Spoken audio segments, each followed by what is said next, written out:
Entonces la primera pregunta es si vale la pena estudiar este tema, la desigualdad económica, ¿no? Es decir, por decir algo, bueno, es obvio que vale la pena, si no, no estaríamos, o por lo menos si no fuera así, no estaríamos convocando esta reunión y haciendo este proyecto, pero querría decir algo un poquito más sobre esta cuestión. Digamos, hay estudios sobre la desigualdad o interpretaciones, no tanto estudios sistemáticos de cómo fue la desigualdad y cómo fue evolucionando, hay algunos estudios, pocos para América Latina y muy pocos para la Argentina en el largo plazo, pero hay estudios para otras partes del mundo, sobre todo los países más avanzados, obviamente, por el tamaño de sus propios sistemas científicos, tienen muchas investigaciones sobre el tema de la desigualdad.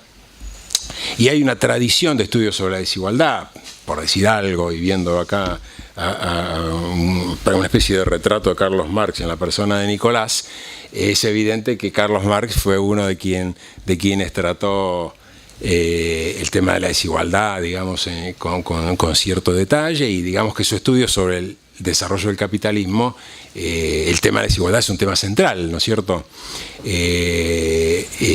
Después voy a volver un poquito sobre esta cuestión, pero digamos que en términos más contemporáneos, los análisis sobre la desigualdad económica, hay un autor que es muy importante del siglo XX, mediados del siglo XX, que creo que lo mencioné cuando hicimos el primer taller del Ravignani, que también tratábamos estos temas de desigualdad económica, que se llama Simon Kuznets. No sé si, bueno, no tengo ahora la pizarra para escribirlo, no importa, empieza con K. Es un economista muy importante, fue premio Nobel y escribió sus trabajos sobre desigualdad entre los años 50 y 60, son sus principales aportes de desigualdad.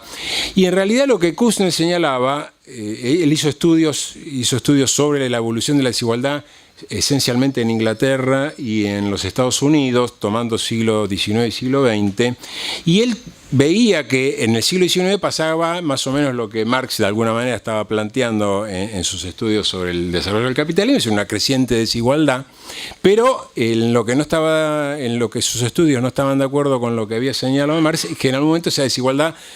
llegaba a un tope en el cual no seguía creciendo, incluso empezaba a haber un decrecimiento de la desigualdad que era observable, por lo menos en los casos que él había estudiado, que eran estos casos de Inglaterra y de los Estados Unidos sobre todo, que era observable claramente a partir de los años 1910 aproximadamente, un poquito antes, un poquito después, pero de principio del siglo XX, que empezamos un ciclo de desigualdad decreciente, es decir, que de creciente equidad, digamos, por lo menos en esos países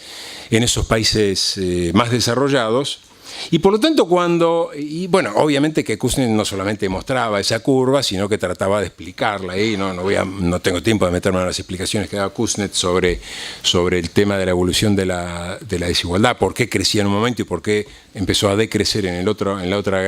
ese largo periodo de 2 siglos, digamos, siglo y medio, en la segunda etapa. No voy a entrar en eso, pero obviamente le interesaba explicar, no solamente mostrar, sino explicar las razones de esto, pero lo curioso es que él produjo un aporte que fue muy importante y que se convirtió en un referente para los estudios de desigualdad económica desde ese entonces hasta ahora, y sigue siendo muy discutida la tesis de Kuznets, a favor, en contra, es muy discutida. De hecho, hay quienes niegan completamente la existencia de lo que a partir de entonces se llamó la U invertida de Kuznets, porque él marcaba justamente un crecimiento de la etapa de despegue moderno, en un momento se paraba y después empezaba a bajar, entonces se lo conoció justamente como la U invertida de Kuznets. Hay gente que dice que directamente no existió la curva de Kuznets, o da explicaciones alternativas a por qué se produjo. En algunos casos se reconoce que sí lo hubo para algunos países, pero con explicaciones alternativas a las que daba Kuznets. Pero en todo caso, lo que era interesante, y eso quería señalar, es que en el momento que Kuznets está escribiendo, está en el momento de la caída, y según la interpretación de él, estábamos en un ciclo del capitalismo donde íbamos a un proceso de mayor equidad. Por lo tanto, al mismo tiempo que le estaba explicando, dando una explicación nueva sobre la evolución de la desigualdad, de alguna manera también estaba clausurando el tema, en tanto y en cuanto que dejaba de ser un tema que tenía urgencia desde el punto de vista de la investigación, porque estábamos justamente en un periodo en el cual la desigualdad estaba empezando a aflojar como fenómeno socioeconómico. Ahora, claro, estamos hablando de los años 50-60, y como ustedes deben saber, porque es un tema que sale en los diarios todo el tiempo, los últimos 30 años, esa caída que venía efectivamente, por lo menos para los países centrales, que caía la desigualdad de principio del siglo XX hasta los años 70 más o menos del siglo pasado, del siglo XX, desde los 70 para acá, la curva empezó a invertirse y estamos de nuevo en un proceso, ya no es más la U invertida de Kuznets parece una N, por decir algo, ¿no? Porque cayó, pero ahora volvió a subir, y volvió a subir en los países centrales, para lo que tenemos estudios muy serios, a niveles similares o incluso superiores a los que tenía a principios del siglo XX. Es decir, que ahora estamos en un momento donde realmente el tema de la desigualdad ha vuelto a estar en el candelero, es un tema realmente muy acuciante, ni hablemos de los países más pobres, sino que incluso para los países más avanzados del planeta se ha vuelto a convertir en un tema que realmente está en la agenda. Bueno, y esto ha hecho que en los últimos 20, 30 años el tema de la desigualdad económica se haya vuelto a convertir en un tema que está en el centro de las investigaciones, por lo menos de economistas y de historiadores económicos, y no es casual que un trabajo, habrán leído, esto creo que hablamos también la vez pasada, un libro como el de Piketty, Tomás Piketty, se haya convertido en un bestseller absolutamente inconcebible 30 años atrás. Si 30 años atrás alguien escribía algo parecido a lo de Piketty, lo iban a leer 30 especialistas, y resulta que el tipo vendió cientos de miles de ejemplares, y sobre todo en Estados Unidos, porque uno de los países donde más creció la desigualdad en los últimos tiempos es justamente los Estados Unidos. Una cifra que ha corrido mucho, yo no sé si es verdad o no, pero la afirma gente muy seria, de que en estos años recientes, cerca de un centenar, la habrán leído en algún diario, alrededor de un centenar de personas súper ricas, alrededor de 100 personas, más o menos los que estamos acá, o el doble de los que estamos acá, tienen el mismo ingreso anual que la mitad más pobre de la población mundial. Es decir, 3.500 millones de personas más pobres del planeta tienen el mismo ingreso que un centenar más o menos de personas súper ricas. Evidentemente estamos en una situación, un momento donde este tema de la desigualdad, por lo tanto, se ha convertido de nuevo en un tema que parece central y que por lo tanto hay que estudiarlo. Lo otro que es importante y que hace que sea un tema de investigación, que legítimo, digamos, es importante, es que también había una idea, especialmente para la historia de América Latina, porque ustedes saben que en la historia de la desigualdad, América Latina es como la región del mundo señalada como la peor. Es decir, no es la región más pobre del mundo, para eso siempre está África ahí a mano, pero sí es la región, pero África es menos desigual que América Latina. Es decir, que América Latina ha sido señalada insistentemente como la región más desigual de América Latina. Pero en ese relato de la desigualdad de América Latina había también la idea de que esa desigualdad fue inmutable. Es decir, que con la conquista europea del continente americano se genera una sociedad que es muy desigual, y que esa desigualdad a lo largo del tiempo no hace más que permanecer o incluso empeorar a través del tiempo. Y por lo tanto, de alguna manera también le quitaba entidad, digamos, de investigación desde el punto de vista que era una verdad, digamos, aceptada y adquirida, inmutable, de alguna manera casi inmutable en el relato historiográfico. De hecho, hay... capaz que no me creen que esto es así, pero es así. A ver, quiero decir, hay interpretaciones muy pesadas en el estudio de la desigualdad, que han sostenido esto muy fuertemente y que de hecho consideran que una de las razones del atraso de América Latina tiene que ver con esa desigualdad originada en el momento de la conquista, que se mantuvo inmutable, y que el dominio de una élite de origen colonial que se reproduce hasta el día de hoy hace imposible que esta sociedad pueda salir del atraso en el cual esa desigualdad de origen, ¿sí? Y estoy pensando en autores como Engerman, que les sonará, como Kenneth Sokol, o sea, grandes gente que ha ganado a veces incluso premios Nobel, es decir, ser economistas recientes muy pesados que plantean esta idea de continuidad en esa desigualdad. Y en realidad, a pesar de que tenemos pocos estudios sobre la desigualdad de América Latina en largo plazo, está claro que esos estudios nos están mostrando que la desigualdad de América Latina también tiene una historia.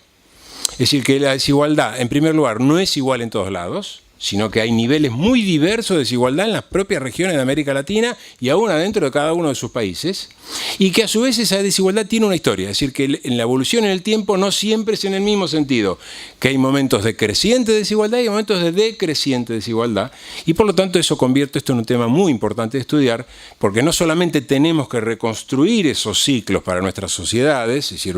observar, tratar de construir los datos, digamos. Ya después vamos a hablar un poquito de ese tema, y supongo que Julio va a hablar un poquito de ese tema, el tema de cómo construir los datos para estudiar la desigualdad. Decía que tiene una historia, y que no solo tenemos que reconstruir esa historia, es decir, esos datos, cómo evolucionan en un sentido u un otro, y cómo es aquí, cómo es allá, sino que obviamente se trata no solo de eso, sino también de explicar por qué en algunos momentos hubo un empeoramiento de la desigualdad y por qué en otros momentos hubo una mejora en la desigualdad, porque evidentemente de esa manera también podemos pensar no solamente el pasado, sino también pensar el futuro. Es decir, y esto tiene que ver con discusiones muy recientes, ¿no? Pensemos ahora mismo, o pensemos en el menemismo, la famosa idea de del goteo, ¿cómo se llamaba? El derrame, ¿no? Toda esa historia, ¿no? Decir que para poder generar el desarrollo es necesario que haya desigualdad, porque haya concentración y pueda haber inversiones y después se derrame. Bueno, siempre llegamos a la crisis antes de que empiece el derrame, entonces la crisis apaga lo mismo que antes no podían llegar porque no había llegado el derrame, y así seguimos sucesivamente. Bueno, entonces explicar eso, y en eso hay un debate internacional muy grande. No puedo ni empezar ahora a relatar eso, hay un debate internacional. De hecho, bueno, hay explicaciones que tienen más que ver con el mercado, es decir, que la asignación de recursos por el mercado, el desarrollo capitalista, hace que en algún momento unos lugares sean más desiguales que otros, y el desarrollo de la tecnología, y sin duda son factores importantes. No cabe ninguna duda que el desarrollo de la tecnología hoy día vinculada a la informática, todo eso es un factor generador de desigualdad. Es un factor generador de desempleo, de desigualdad, de puestos de trabajo con niveles de ingresos altísimos comparado con la separación entre los ingresos de los trabajadores calificados, supercalificados en esos trabajos de tecnología, frente a los trabajadores no calificados, evidentemente, es un factor, el factor de mercado es un factor, y los desarrollos tecnológicos intervienen en estos procesos de desigualdad, pero está toda la otra vertiente que entiende que la política es muy importante, es decir, que el rol del Estado, que la lucha de clases es muy importante, de nuevo mirando a Marx aquí a mi derecha, es decir, que los cambios en los niveles de desigualdad no tienen que ver solamente o principalmente, bueno, y en eso hay toda una discusión, y eso hay que verlo, hay que estudiarlo, hay que tratar de entender, necesariamente con los factores tecnológicos o de mercado, la mayor oferta de tal o cual factor, que sí intervienen, pero también evidentemente tiene mucho que ver con la disputa distributiva, la distribución de cómo se distribuyen los recursos que genera una sociedad, y eso tiene que ver con la lucha política, con la lucha social, con el papel del Estado, etcétera, etcétera, etcétera. Bueno, y esto hay que estudiarlo. Otra cosa, y antes de pasar más específicamente al tema de la desigualdad económica, esto creo que ya lo dije también hace un par de años cuando hicimos esta charla, cuando hablamos de desigualdad tenemos que diferenciar por lo menos dos niveles de desigualdad, además de todos los que ya mencionamos, étnico, de género, etcétera, etcétera. La desigualdad económica que observamos en un determinado espacio, mundo, continente, país, provincia, es por lo menos la sumatoria o la combinación de dos desigualdades, que es la desigualdad entre las regiones que componen ese espacio y la desigualdad entre las personas o grupos o clases sociales al interior de cada uno de esos espacios. Lo que los economistas llaman la inequality within inequality o between inequality, es decir, la desigualdad entre los lugares o al interior de los lugares. Y si bien ambas se articulan entre sí, es evidente que es importante diferenciarlas analíticamente, porque el origen de estos temas, de estas desigualdades, la que es entre las regiones y al interior de las regiones, es distinto en general, aunque hay algunos puntos de conexión, y las consecuencias que genera también son desiguales, y por lo tanto es muy importante diferenciar cuáles son las más importantes en un momento u en otro. Es decir, ¿qué quiero decir? La desigualdad hoy día en la Argentina es la combinación, por lo menos, de esos dos niveles. Y la desigualdad que hay entre las distintas provincias, que hay, como bien sabemos, hay algunas que son mucho más pobres que otras, pero a su vez de la desigualdad que hay al interior de cada una de esas provincias, donde hay regiones que son mucho más pobres que otras, y a su vez la desigualdad entre las personas y grupos y clases sociales al interior de cada una de esas regiones. ¿Sí? Eso creo que es bastante fácil de entender. Pero vean un ejemplo. Estaba leyendo hace poco, hay un autor que es uno de los autores más importantes hoy día sobre la desigualdad mundial, porque hay estudios de desigualdad también mundial, que se llama Branko Milanovic. Milanovic termina con, no sé de origen, si es húngaro o qué, croata. Y publica libros, para el que quiere meterse en estos temas, es un autor muy recomendable, porque además de ser súper inteligente, no es que siempre tenga razón, pero es un tipo súper claro, es un tipo muy didáctico para explicar los problemas que plantea el tema de la desigualdad a nivel mundial. Y él acaba de sacar un libro, que todavía está en inglés solamente, pero que plantea una cosa que es muy interesante, que es que hacia 1800, y yo creo que esto ya había hablado antes, hacia 1800 la desigualdad entre las regiones del mundo era una desigualdad bastante acotada. Si no es que siempre hubo desigualdad entre las distintas regiones del mundo, pero los niveles de ingreso, de renta, de riqueza de las distintas regiones del mundo no estaban muy alejadas unas de otras. Es decir, los cálculos que hay son cálculos aproximados, es que la mayor distancia posible en ese momento era de 1 a 5, es decir, que el más rico era 5 veces más rico que el más pobre. Hoy día tenemos distancias solamente el más rico y el más pobre que puede ser de 100, 150 veces, y el más rico es 100, 150 veces más rico que el más pobre. Es decir, crecido enormemente, enormemente, desde el inicio de la Revolución Industrial. Desde los inicios de la Revolución Industrial ha crecido enormemente, que es un gran tema de investigación economista, lo que se llama la gran divergencia. El concepto de la gran divergencia fue acuñado justamente para interpretar esta etapa de la historia de la humanidad después de un larguísimo periodo, todo el periodo previo, donde la distancia de riqueza entre las distintas regiones del mundo era limitada. Ha crecido fuertísimamente la distancia entre los distintos países del mundo y regiones del mundo. Al punto que los cálculos que hace este hombre, que es para 1800-1850, de la desigualdad del mundo en ese momento, solo el 20% de esa desigualdad se explica por la distancia entre la riqueza de las distintas regiones del mundo. Es decir, que el 80% se explica por la desigualdad al interior de cada uno de esos países o regiones. Es decir, como lo dice él, incluso muy bellamente, si el mundo de Marx es un mundo donde las desigualdades fundamentales son, en ese momento, desigualdades dentro de cada uno de los países. Es decir, que lo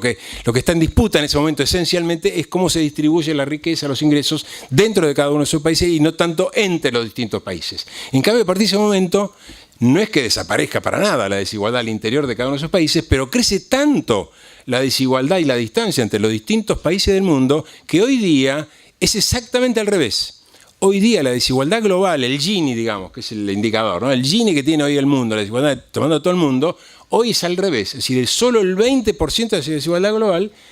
y eso, insisto, eso no quiere decir que los países sean igualitarios, siguen siendo tan o más desiguales que antes, pero de esa desigualdad total solo el 20% se aplica por la desigualdad dentro de los países, la mayor desigualdad es entre los países. Y eso explica cosas como que en 1850 el eje del problema distributivo era, por decirlo de alguna manera, la lucha de clases o cómo se distribuyen los recursos al interior de cada país, mientras que hoy uno de los grandes temas de la desigualdad es la migración. Es decir, los africanos que se mueren todos los días en el Mediterráneo tienen clarísimo que luchar por conseguir mejores condiciones de vida en sus países de origen no tiene sentido, porque van a lograr a lo mejor conseguir mejorar